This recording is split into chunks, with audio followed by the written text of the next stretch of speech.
Well, Seth tells me you have no enemies.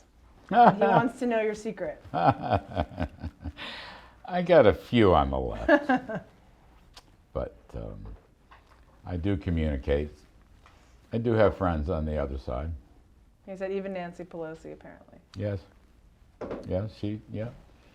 Used to come on my old TV show on CNBC. She would actually called up and requested to come on.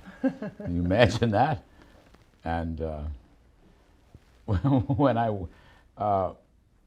went back to Washington for President Trump, I remember I've been there a couple months, and then she came around. There was an infrastructure meeting in the cabinet room that the president was running, and the leaders of both parties were there, and I was there, and I remember walking in, and she stood up, turned around, and gave me a hug. She's not handing out a lot of hugs. Not in our administration, but she did. She did. You know,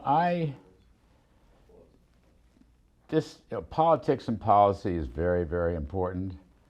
I really never personalize it. I don't see why. I guess I'm old school. You know, I watched Ronald Reagan win his big legislative victories, you know, a long time ago when I was an OMB deputy with Democrats.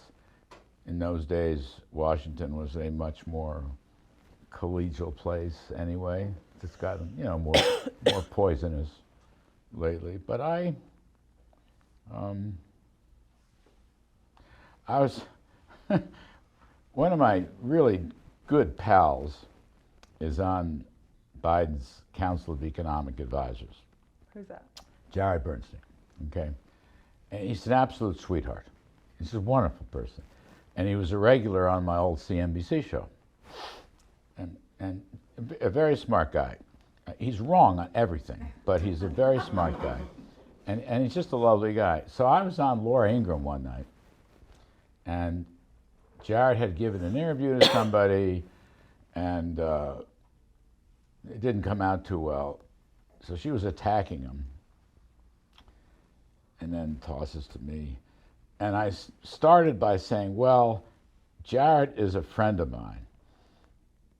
But before I got the butt in, she just went ballistic. Really? At the thought that he could be a friend of mine. This crowd, I don't really know most of the senior people in this crowd. I knew many of the senior people in the Obama crowd, and going back further, lots and lots of Clinton people. Who I think today the Clinton crowd looks like they're all Republicans. I mean, they're not, but when you listen to them.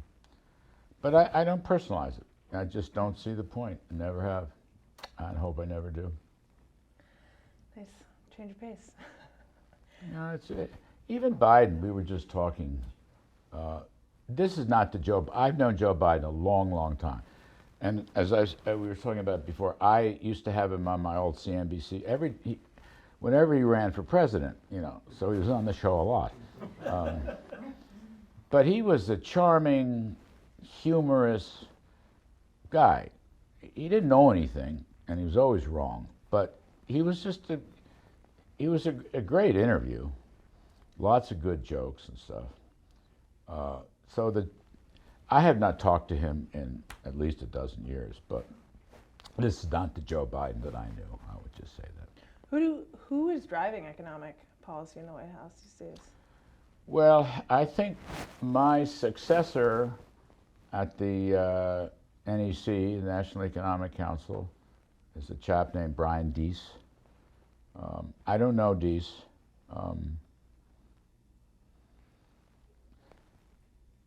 It's funny, here too, Fox had Deese on, but they had me on before him, and I knew that, and I knew he would be reacting to what I said. And I made a point of saying that this is not personal. And this is a policy disagreement, but it's not personal. And that I was very familiar with the job. I held it for 3 years, and I know it's a tough job. And he, when he came on, he said, he thanked me for that. But they're all wrong. I mean, it's a socialist administration. It's a far left socialist administration. Newt Gingrich calls it big government socialism. I concur. And it's basically all failed. And modern monetary theory and this radical climate change stuff and overspending, and then they want more spend. They're debating a bill now, a new reconciliation bill that would spend, in the Senate version, would spend at least $1 trillion and would raise taxes by $1 trillion. I can't imagine anything worse right now. Yeah. The spending will worsen inflation. The tax hikes will deepen the recession. I mean, they've learned nothing, and that's really too bad.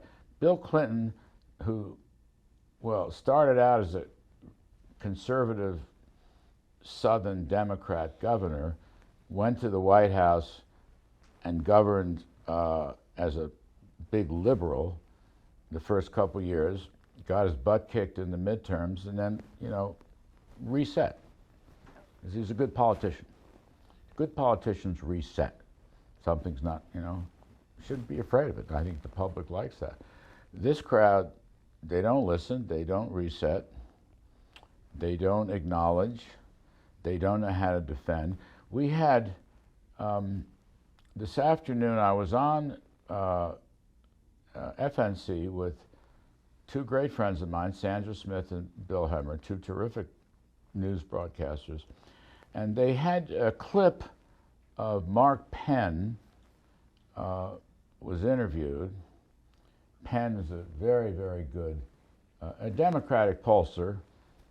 He was a Clinton pollster, among other things. He's a good friend of mine, and I believe he's one of the best pollsters in the country, who said, he made an interesting point here, and he said that Joe Biden's defense of his own policies is not believable. And that's what his polling is showing. And I think, to me, that was fascinating, because I had been arguing, for well over a year, that presidents don't lie, as you know. They do occasionally have bouts of cognitive dissonance and the occasional falsehood. But he would get up, and he's still doing it, and make these assertions which are completely factually, I'm a fact guy, and factually wrong. And people on both sides of the aisle tell him it's wrong. And so it's showing up in the polls. It's part of Biden's unpopularity. And in general, it's part of his crisis of confidence. The public has no confidence in him. They don't have any confidence in the White House. They have no confidence in the Treasury. They have no confidence in the Federal Reserve, et cetera, et cetera, et cetera. And, those are things that are very, you don't want to go there. I mean, again, a good politician should be able to react. If something goes wrong, you change it. There's nothing wrong with that. Yeah. But this crowd will not do that. And it's killing them. Yeah. So inflation, the topic on everyone's mind. In your opinion, why did it happen? Why? Yeah, why? Well, I think the two primary reasons, and then there's a third that's important but not primary. The two primaries are overspending, going back to the bill in March of 2021. $2 trillion bill, $1.9 trillion bill. Now actually coming out to more than that. And the rationale for that bill was, this is the Bidens, they started early. We were near a recession. Well, really, The first quarter GDP, which is really Trump's last quarter, was 6.5%. The fourth quarter was 4.5%. We were nowhere near. In fact, there was a V-shaped recovery going on from the pandemic crash. I mean, I sold it all during 2020. The Washington media press corps types fought me every step of the way, but I was right and they were wrong. I'm just saying, just look at the numbers. And to add on another $2 trillion of stimulus, on top of an economy that was having a V-shaped recovery from this horrible, tragic natural disaster, was pure folly. And didn't President Trump push for $1,400 per person rebate that ended up in that bill? No, not that bill. At the end of his administration, I yes. thought he was pushing for that, and then. Yeah, well, we had two big bailouts. They really weren't bailouts. They were, when you have a pandemic that closes the economy down, you got to do something. I mean, I'm not a Keynesian, Lord knows, but you had to replace the loss of private income with government income temporarily. In hindsight, do you think that government overspent during COVID? No, well, here's the thing. I liked what we did in the first emergency bill, which was a series of bills in March and April of 2020, which came to about $3 trillion, okay? And I thought there were some pretty clever things in that bill, particularly the small business assistance. And, we worked hard to get that. I might add, it was a bipartisan bill. We did not use reconciliation. It's bipartisan.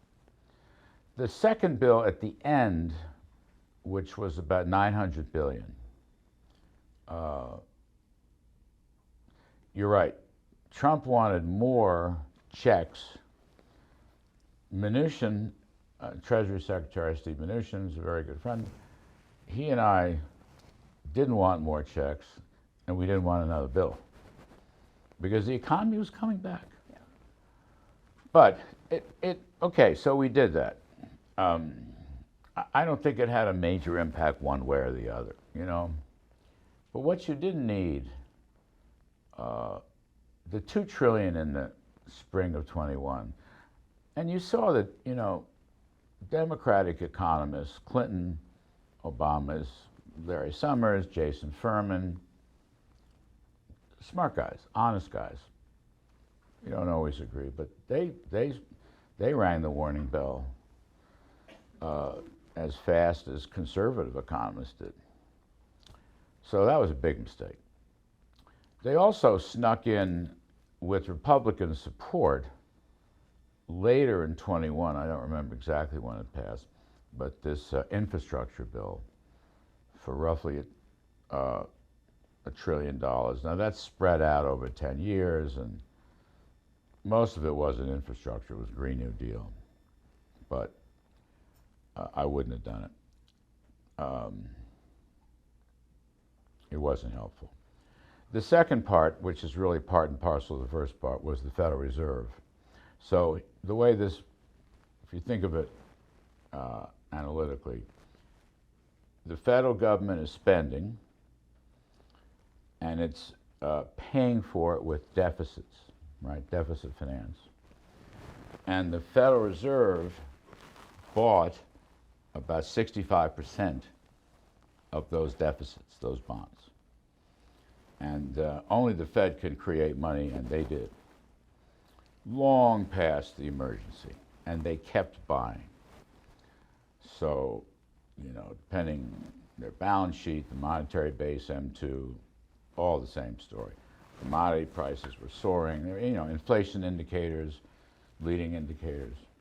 So, spending, deficits, Fed bought the bonds, poured money in, and you had way too much money chasing too few goods.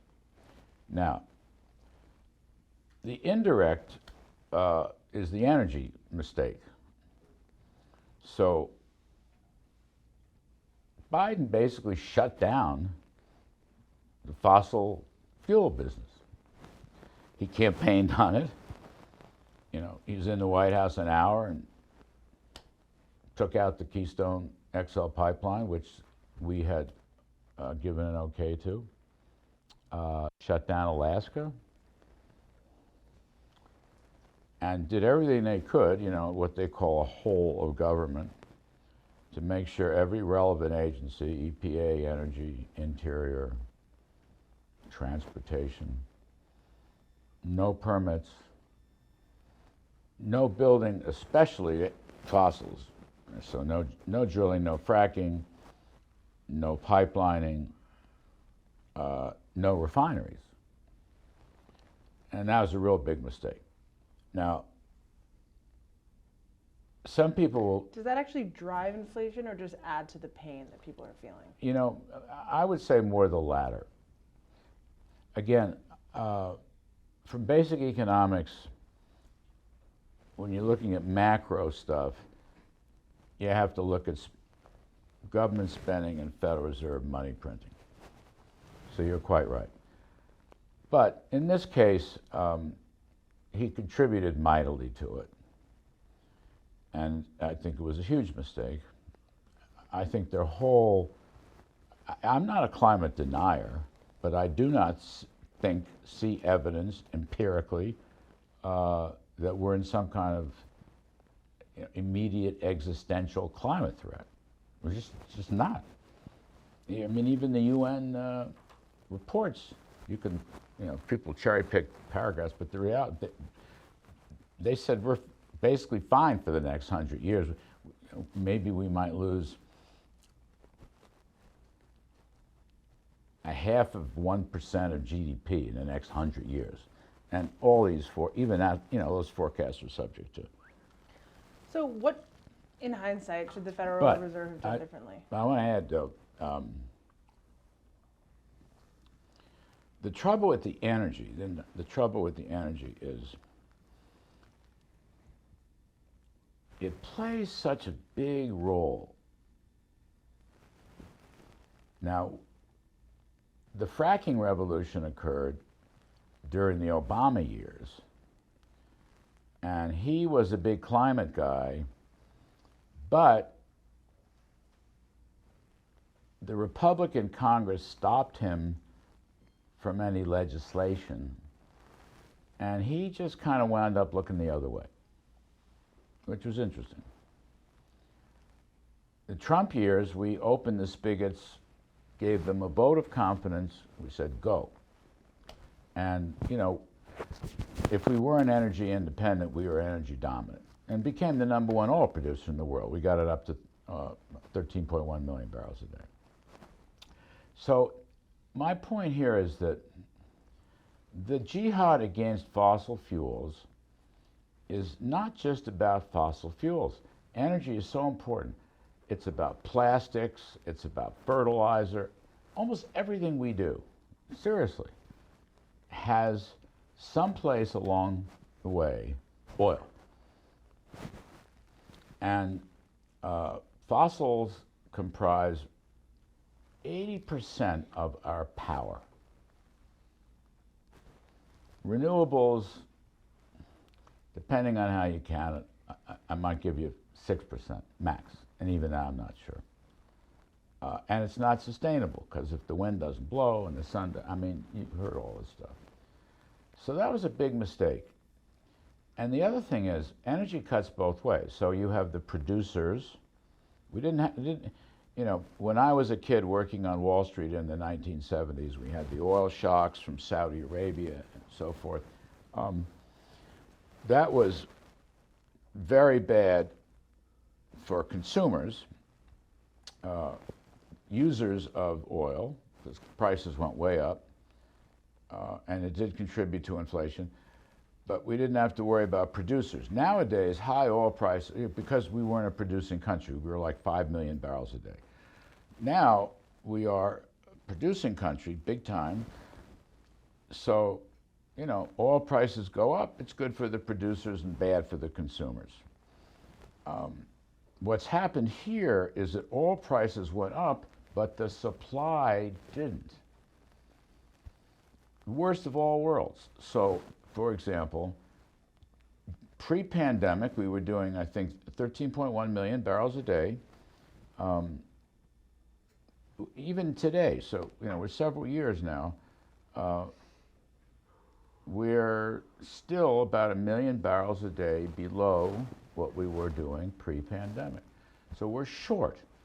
And we're also short 1 million barrels a day of gasoline, partly for that reason and partly because we haven't built a new refinery since the 70s, and the Bidens will not allow permits for expanding refineries.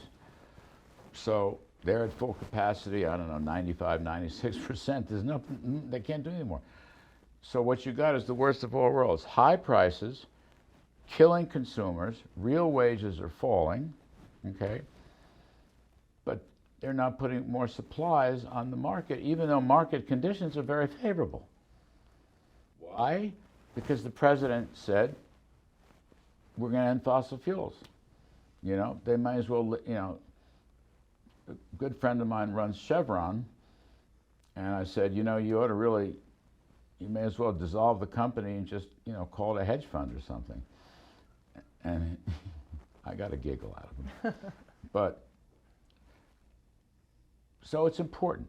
And then the other part that's so bad is, so here comes the war, and the oil game is really a big international political game. I mean, it's really important. So you look back, now, Putin's a crazy person, and he has this mystical, ahistorical vision of Russia and all this, what he should take over and not. But here's the thing, just consider this. This is not a comprehensive view, but just think of this.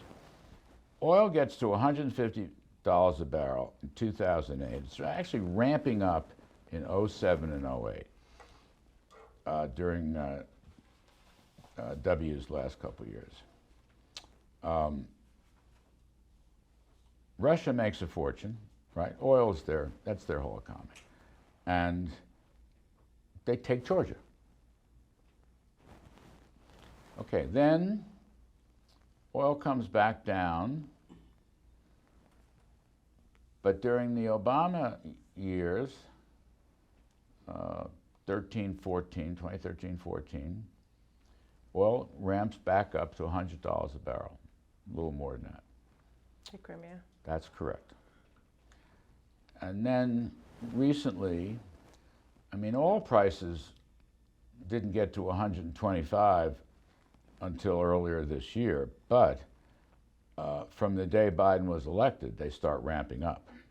And by the middle of 21, they're at 65, 70. By the end of 21, 90, early 22. Well, guess what? The coffers are full, even though Putin and his pals loot the budgets, especially the military budgets. They're making so much money. So here we go. All of a sudden, you got 150,000 troops on the east side of Ukraine. So those are three examples of international politics and oil. And I think, Biden misplayed his hand very badly. I want to get back to inflation, but while we're on this topic, sanctions. Do you think they work? Was the sanctions policy the right approach towards the Russian invasion? And how do you think about the trade-offs between using it as part of our national security and it potentially undermining our financial role in the world as we sort of give people more and more incentive to move away from the dollar? I haven't really seen much of that, by the by. I read about it, but I haven't seen it. In fact, the dollar right now is very strong as the Fed is tightening.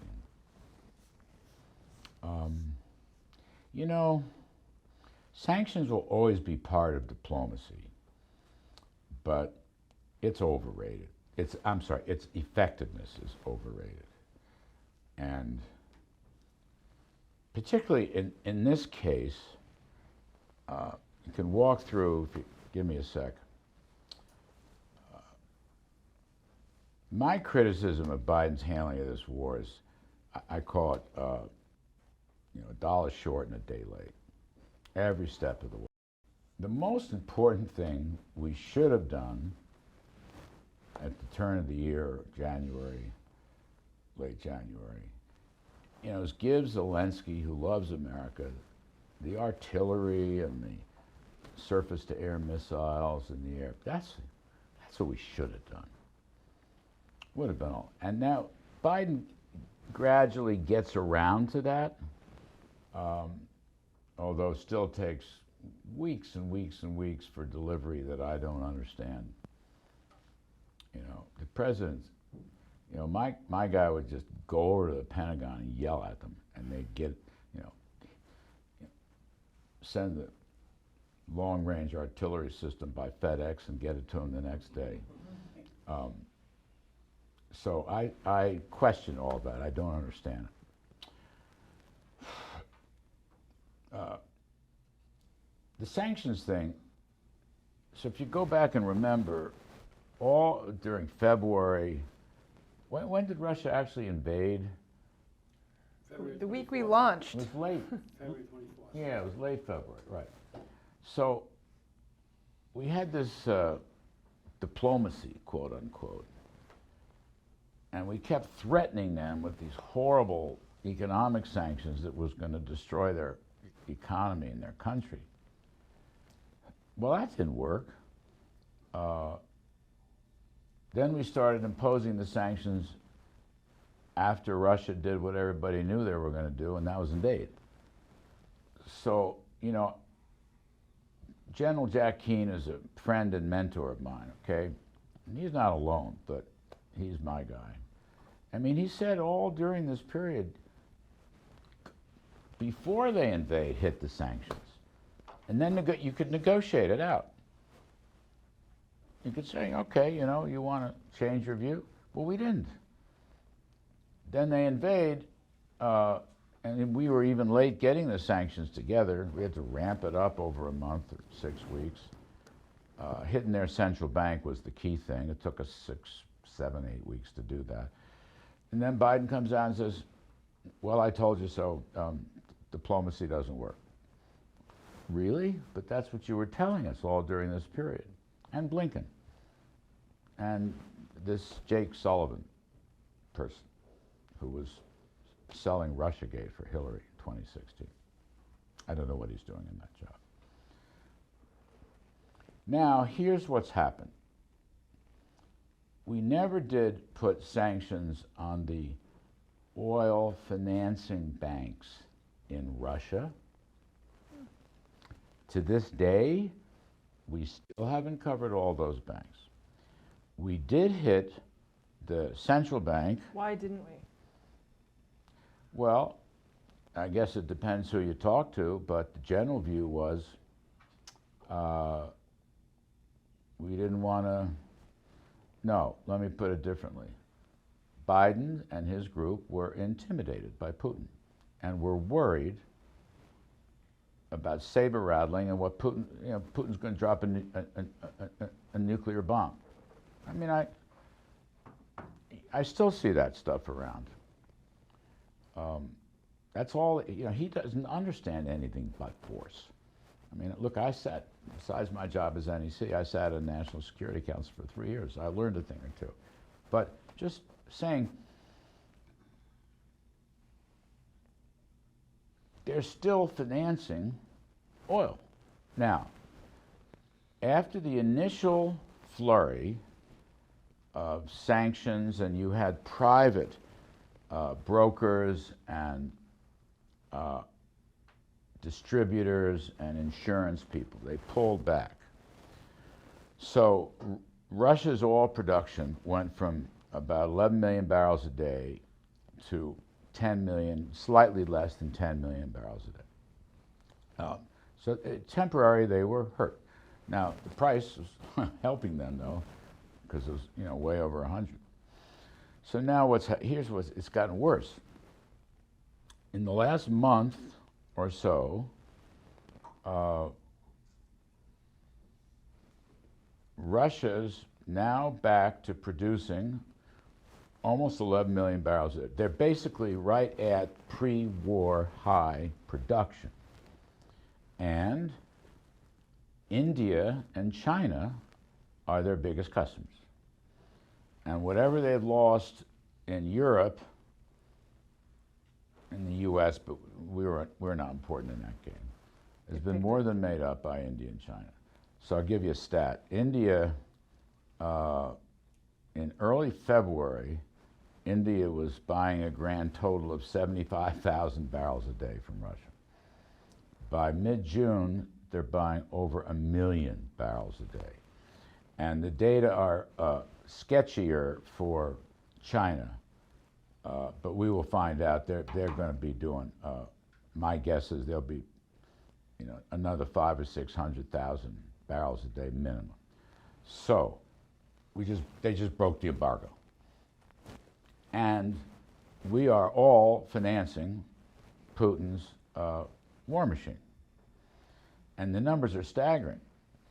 His costs of the war are being financed by oil sales. And he can do this for as long as he wants, if he chooses to. He's got the resources.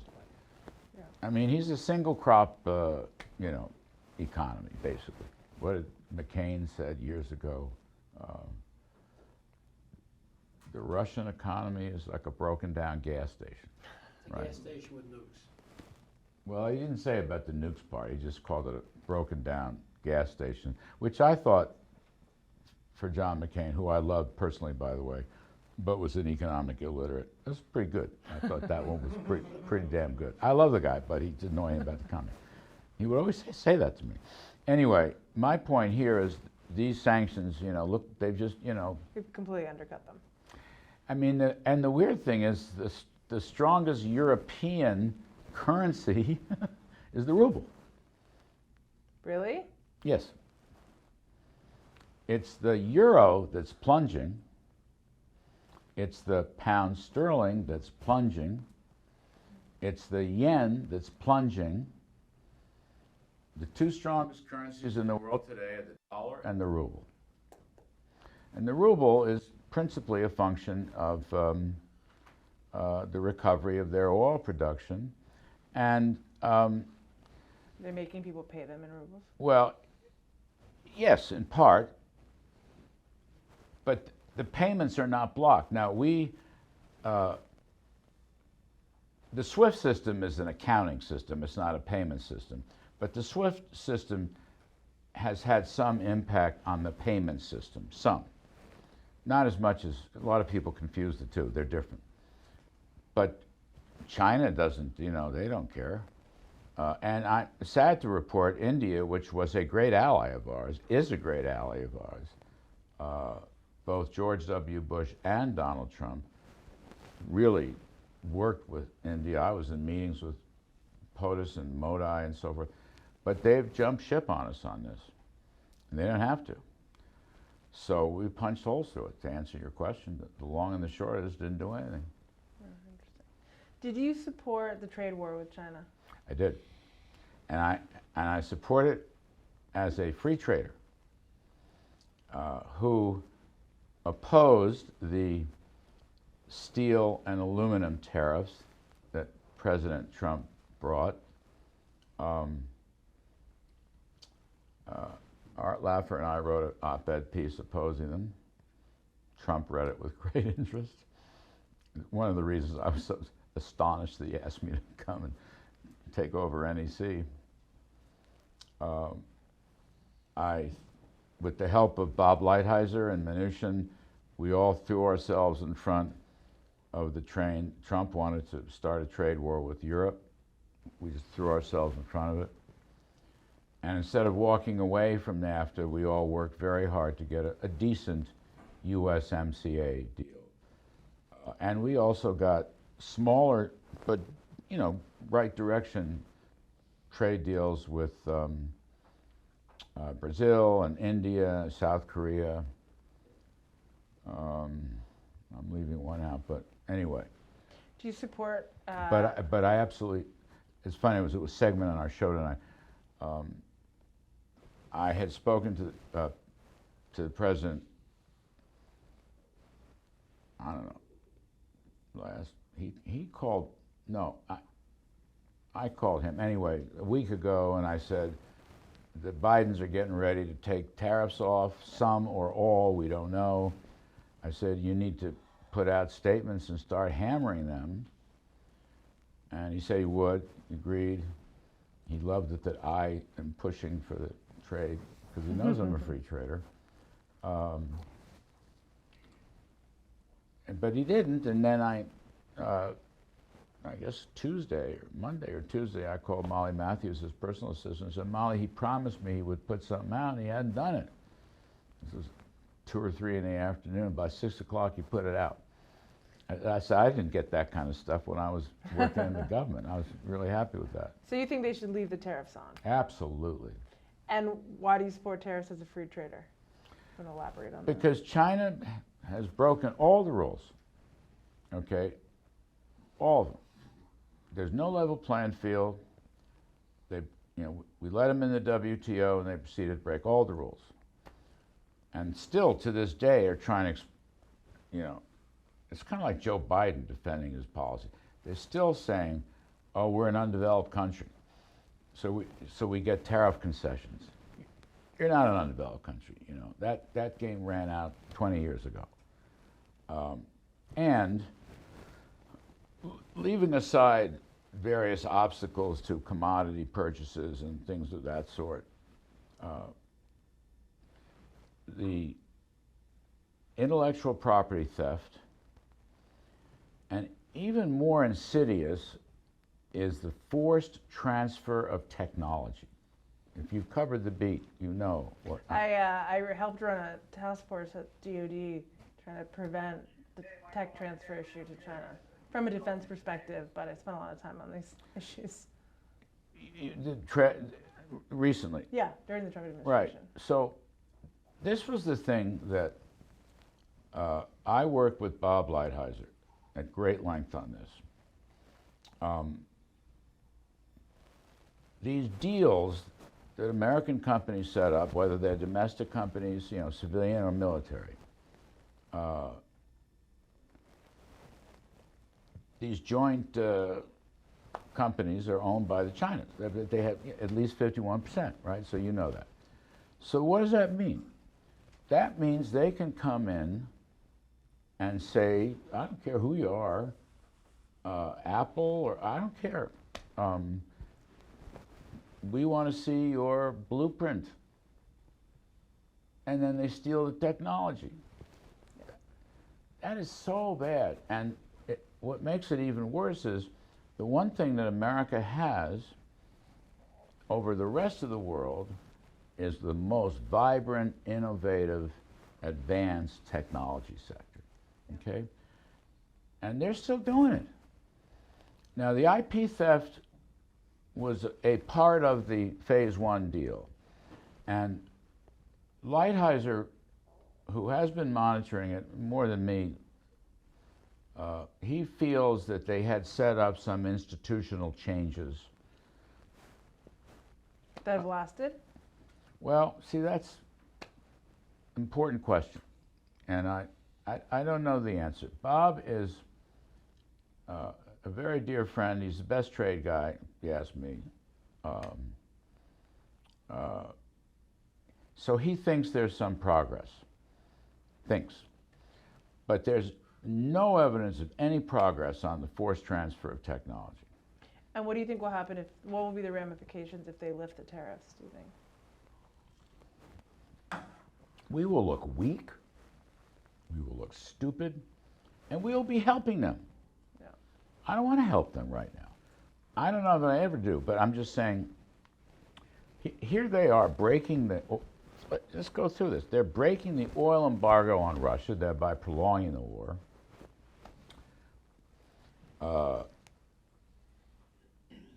The FBI director, Wray, just gave a talk in London about the Chinese espionage rising.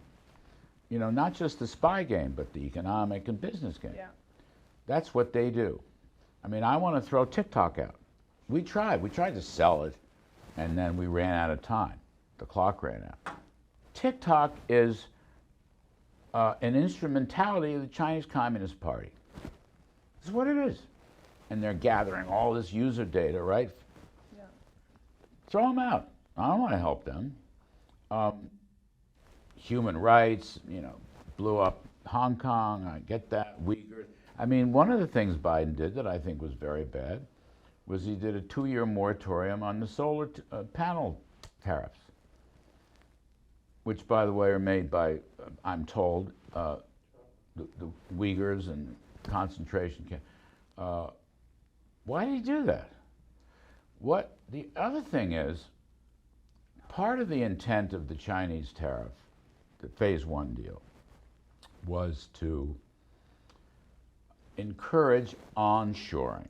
Yeah, that was going to be my next topic, because I felt like at the end of the administration, there was going to be, if there was a second one, there was going to be a big focus on nearshoring, reshoring. Well, you would have been right.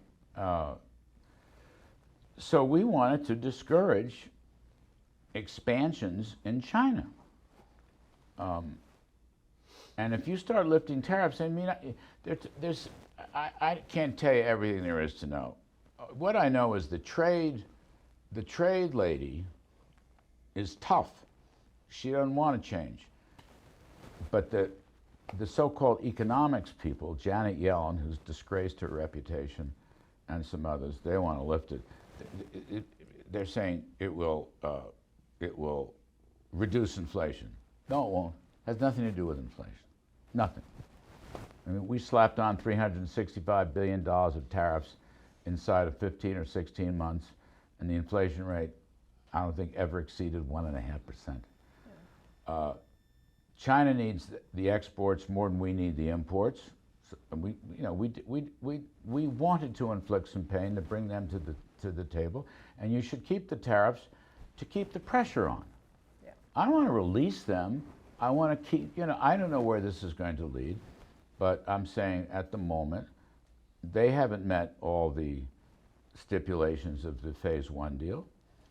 They've met some, granted, but not all, not nearly all, and the forced transfer of technology haven't met that. I don't want to reward them for, buzzing Taiwan, every day with 300 missions or whatever it is. I don't want to reward them for helping Russia in the Ukraine war. I don't want to reward them, period. And then the other question is, exactly what does Biden think he's going to get in return for lifting these tariffs? China's not known. What is it he'll get? Good boy, she will pat him on the shoulder or some damn thing? And you don't think it will make a difference for inflation? I sure don't. So what will? What should the Federal Reserve do? What steps should be taken? And how do you think about the balance of inflation versus recession? Can you have one and not the other? Or can you solve one and not cause the other? Well, you could, 15, 18 months ago. It's too late now. I mean, the front page of the Journal, the Fed's mouthpiece, who writes for the Wall Street Journal, Nick, can't think of his name. He's a good kid, a good reporter. But you looked at the minutes of the last FOMC meeting, they're hell-bent now. They're hell-bent. Jay Powell, who was completely wrong, has now regained his manhood. He's growing new hair on his chest. And they said, if it takes a recession, it's going to take a recession. We're probably in the front end of a recession, or worse. And how bad do you think it's going to be? Well, here's the thing. I'm going to go back 40 years. Reagan comes to office with 15% inflation rate in round numbers. And the game plan there was Reagan said to Volcker, you do what you have to do, cut the money supply, I'll back you. But Reagan also fought and succeeded in restoring economic growth incentives, supply-side tax cuts, lower marginal tax rates, And deregulation. I think it was the first day in office he decontrolled finally the price of oil, where the geniuses said that would unlock it to 100. It went to 10. You need growth policies. We don't have any growth policies from day one. And I do not regard big federal spending as a growth policy. And the way out of this is, I would suggest,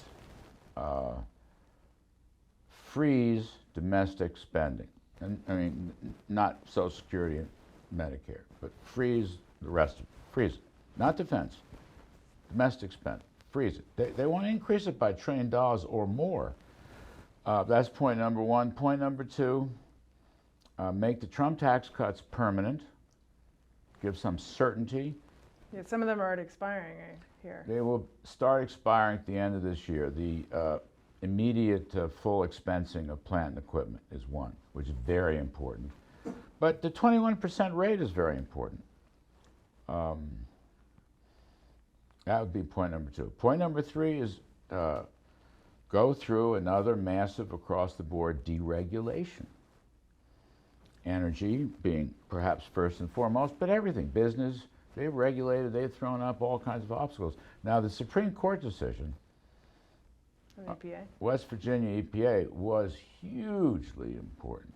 And the most bullish thing I've seen in a long time, because you've got this, what Steve Forbes calls modern socialism through the regulatory state.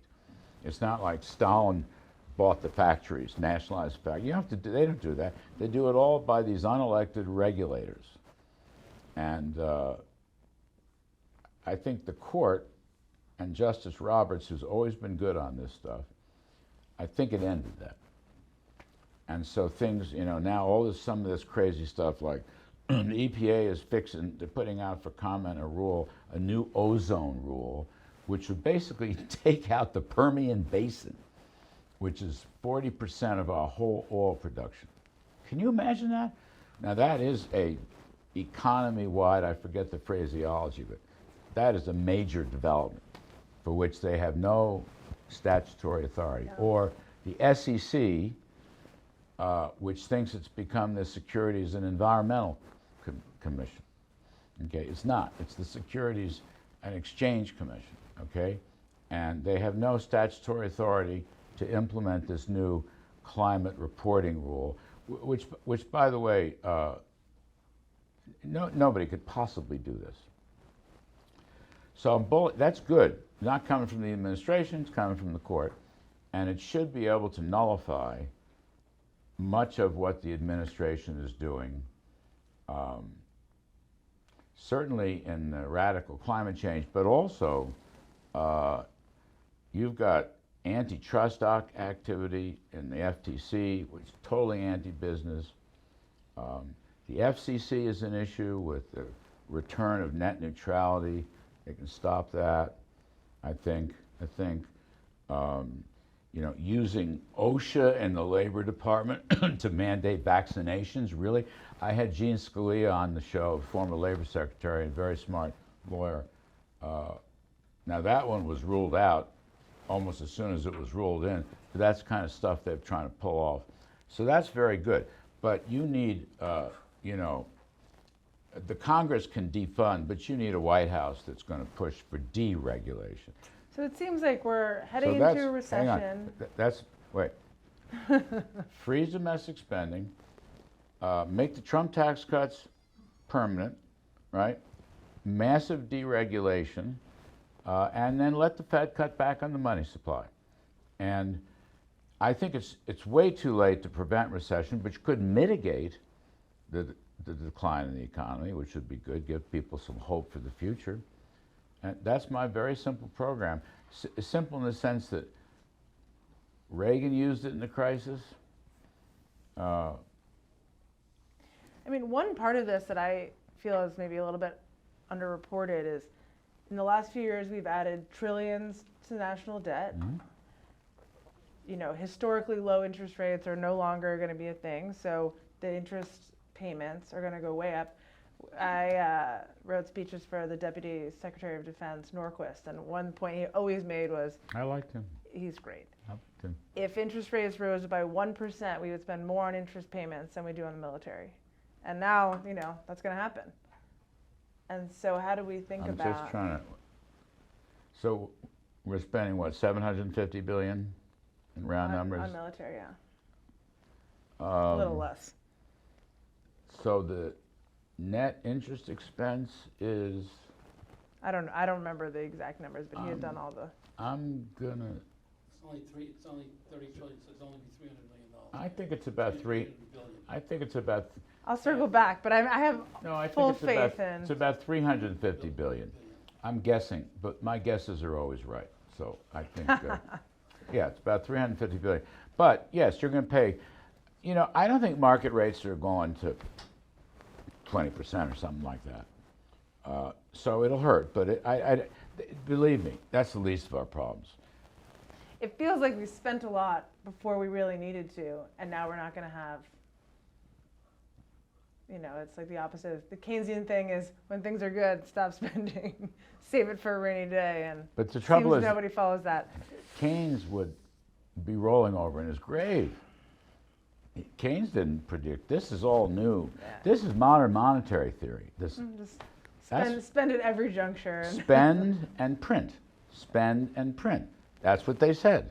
Yeah. There's a whole bunch of them. They're sitting in the National Economic Council and the Council of Economic Advisors, and it didn't turn out so good for their point of view, did it? No, but to be fair, a lot of spending under Trump administration, and he was putting a lot of pressure to keep rates low as well. I remember a lot of bullying coming from President Trump on the rates. Actually, I want to deal with that in a second, but we didn't. Most of our spending was defense spending before the pandemic. Before the pandemic, but that's fair.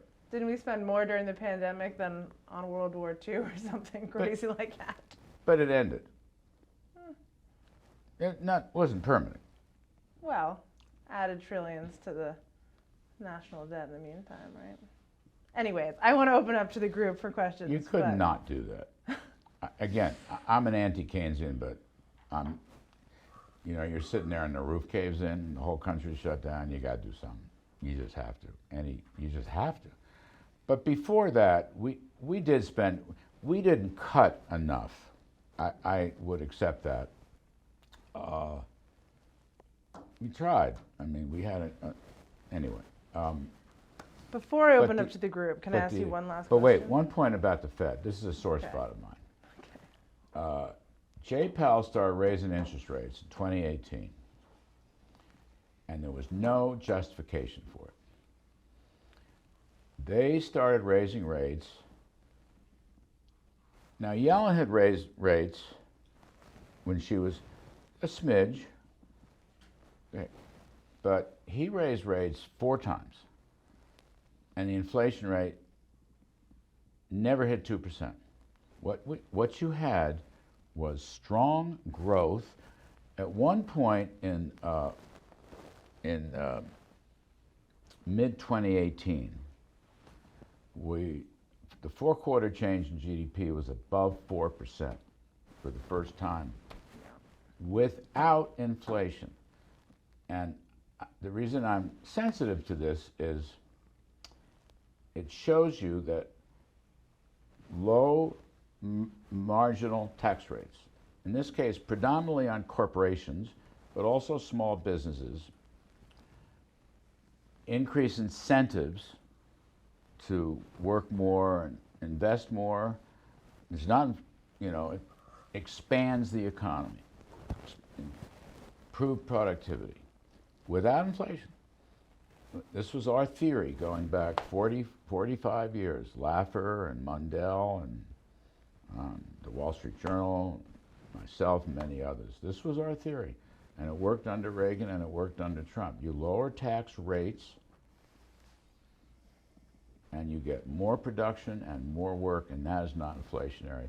And Jay Powell, who's a lovely person, all right, we had lunch, I don't know, every month. Do you think he was the wrong choice? I do, but he's a lovely person. but he didn't know anything about money. He still doesn't know anything about money. He's going from pillar to post. Now they could probably decimate the whole economy because they have their inflation manhood back. But at that point, Trump was right. Now, I might not have expressed myself the way he did, but I said calmly many times they were wrong. Shouldn't have done it. They slowed the economy and it was not necessary. And then they took them back. Yeah. And then the economy started picking up again. So I'm very critical of them. I understand if inflation is rising and you have a commodity boom and all the rest of it, yes. But we didn't. All we had was 4% growth, which all these hidden in the bowels of the Feds, thousands of PhDs, is still a Phillips curve. Okay? I just can't. I thought I killed it. I don't know how many times I thought I killed it in the last 4 decades. Growth goes up, unemployment down, it must mean inflation's going to rise. No, it doesn't. No, it doesn't. But there they go again. They did it again. And you know what? Now they're going to do it again. And it's a tragedy. Look, I don't mind, a good election year recession might elect 100 Republican House members. But you know what? It's not good for the country. It's just not good for the country. So let's end on a political note. Do you want President Trump to run again? Do you think he can win?